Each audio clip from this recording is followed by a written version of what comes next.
No, que sí, mira. ¿Ya o qué? Yo que le das el arreo, se corta un dedo. ¿Y dónde va a aparcar ella? ¿Cambio de coches, no? Aquí ha habido hoy una de shopping. Encontrará y no habrá. Sí, lo puede aparcar allí entre... Pero puede dejarlo En aquel aquí. ángulo lo puede aparcar. Pero puede Dormido. El protagonista dormido.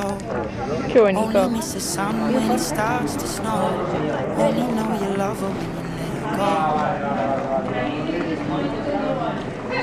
Only know you've been high when you're feeling low.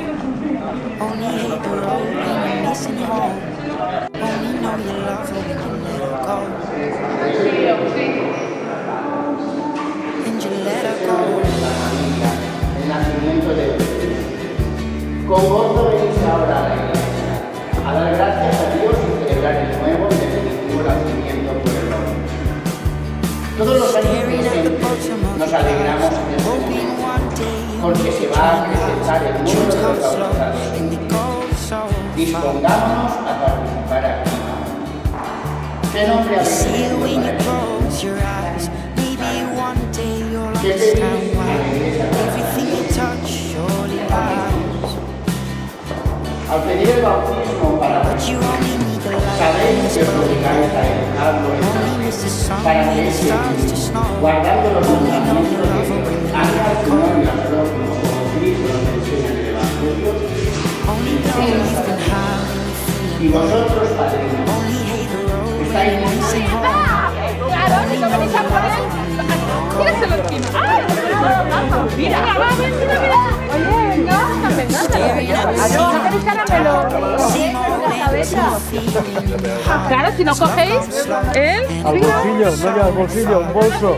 Venga, a coger ahí.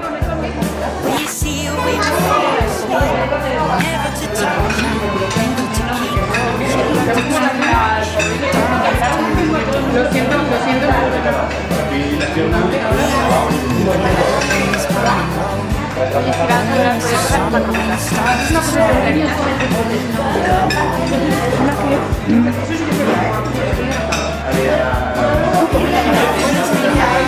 A la boda de tu papá. Es bonito.